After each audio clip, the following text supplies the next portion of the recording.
വർഷങ്ങൾക്ക് ശേഷം മകൻ റഹീമിൻ്റെ ഫോൺ വിളിയെത്തിയ സന്തോഷത്തിലാണ് ഉമ്മ പാത്തു. ബലിപെരുന്നാളിന് മുമ്പ് മകൻ നാട്ടിലെത്തുമെന്ന പ്രതീക്ഷയിലായിരുന്നു. വർഷങ്ങളായി മകൻ്റെ ശബ്ദം കാതുകളിൽ പതിഞ്ഞിട്ട്. ജയിലിലായ ആദ്യഘട്ടങ്ങളിലൊക്കെ വല്ലപ്പോഴും നാട്ടിലേക്ക് വിളിച്ചിരുന്നെങ്കിലും ഒന്നും സംസാരിക്കാൻ കഴിഞ്ഞിരുന്നില്ല ഈ ഉമ്മക്കും മകനും. കാരണം രണ്ടുപേരും ഫോണെടുത്താലുടൻ കരച്ചിലായിരുന്നു. ഉടനെ തന്നെ ഫോൺ കട്ടാകുമായിരുന്നു. പിന്നീട് ഫോൺ വിളികളും ഇല്ലാതായി. ഏകദേശം 10 വർഷത്തിലധികമായി റഹീമുമായി ഫോണിൽ സംസാരിച്ചിട്ട്. അതിനുശേഷം മനസ്സമാധാനത്തോടെ കഴിഞ്ഞ ദിവസമാണ് ഇരുവരും ഫോണിലൂടെ സന്തോഷം പങ്കിട്ടത്. അപ്പോഴാണ് റഹീം മനസ്സ് തുറന്നത്. ഉമ്മ, എല്ലാ കാര്യങ്ങളും ശരിയായിട്ടുണ്ട്, ഇൻഷാ അല്ലാ നേരിട്ട് കാണാമെന്ന സന്തോഷം പങ്കുവച്ചാണ് ഫോൺ സംഭാഷണം അവസാനിപ്പിച്ചത്. നാട്ടിൽ നിന്ന് പിരിച്ചെടുത്ത പണം സൗദിയിൽ എത്തിക്കുന്നതിലെ കാലതാമസമാണ് ബലിപെരുന്നാളിന് മുമ്പ് റഹീമിൻ്റെ മോചനം സാധ്യമാകാതെ പോയത്.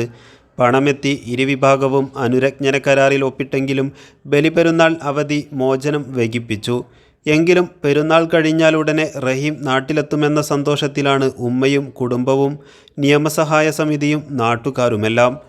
വധശിക്ഷയ്ക്ക് വിധിക്കപ്പെട്ട് സൗദി ജയിലിൽ കഴിയുന്ന ഫറോക്ക് കോടമ്പുഴ സ്വദേശി അബ്ദുറഹീമിൻ്റെ മോചനവുമായി ബന്ധപ്പെട്ട നീക്കങ്ങൾ നിർണായക ഘട്ടത്തിലേക്ക് എത്തിയത് ഈ മാസം 30-നാണ്.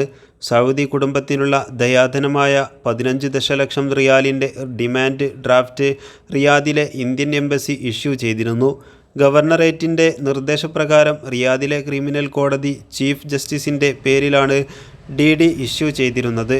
സാക്ഷികളായി റഹീമിൻ്റെ കുടുംബത്തിൻ്റെ പവർ ഓഫ് അറ്റോർണി സിദ്ദീഖ് തുവ്വൂരും നിയമസഹായ സമിതി അംഗം മുഹിയുദ്ദീൻ സഹീറും എംബസിയിലെത്തിയിരുന്നു. ഗവർണറേറ്റ് ആവശ്യപ്പെടുന്ന മുറക്ക് ഒറിജിനൽ കോപ്പി ഹാജരാക്കാൻ തയ്യാറാക്കി വച്ചിരുന്നു.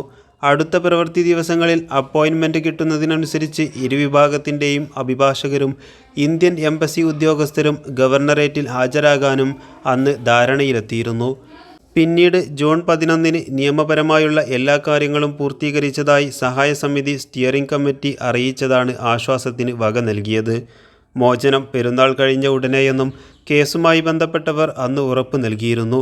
ഇന്ത്യൻ എംബസി ഗവർണറേറ്റിന് നൽകിയ 1.5 കോടി സൗദി റിയാലിൻ്റെ ചെക്കും കൊല്ലപ്പെട്ട അനസിൻ്റെ കുടുംബം അറ്റോർണി ഗവർണറേറ്റിലെത്തി ഒപ്പുവെച്ച അനുരജ്ഞന കരാറും മറ്റ് രേഖകളും അവധിക്ക് മുമ്പുള്ള അവസാന പ്രവൃത്തി ദിവസമായ കഴിഞ്ഞ തിങ്കളാഴ്ച കോടതിയിൽ എത്തിച്ചതായി സിദ്ദീഖ് തുവ്വൂർ അറിയിച്ചിരുന്നു. ഈദ് അവധി കഴിഞ്ഞ് കോടതി തുറന്നാലുടൻ മോചന നടപടികൾ ആരംഭിക്കുമെന്ന് പ്രതീക്ഷിക്കുന്നു. ഇന്ത്യൻ എംബസി ഉദ്യോഗസ്ഥൻ യൂസുഫ് കാക്കഞ്ചേരി അബ്ദുറഹീമിനെ സന്ദർശിച്ച് വിവരങ്ങൾ നേരിട്ട് അറിയിക്കുന്നുണ്ട്. നടപടികൾ വേഗത്തിലാക്കാൻ സൗദി വിദേശകാര്യ മന്ത്രാലയം വഴിയും ഇന്ത്യൻ എംബസി ബന്ധപ്പെടുന്നുണ്ട്. കോടതി കേസെടുക്കുന്നതിന് മുമ്പ് ഇരു വക്കീലുമാരോടും ഹാജരാകാൻ ആവശ്യപ്പെടും. തുടർന്ന് വധശിക്ഷ റദ്ദു ചെയ്യുന്ന വിധിയാണ് ആദ്യമുണ്ടാവുക. അത് കഴിഞ്ഞാൽ മോചന ഉത്തരവിൽ കോടതി ഒപ്പുവെക്കുമെന്നാണ് കരുതുന്നത്. ഇതോടെ റഹീം ജയിൽ മോചിതനാവും.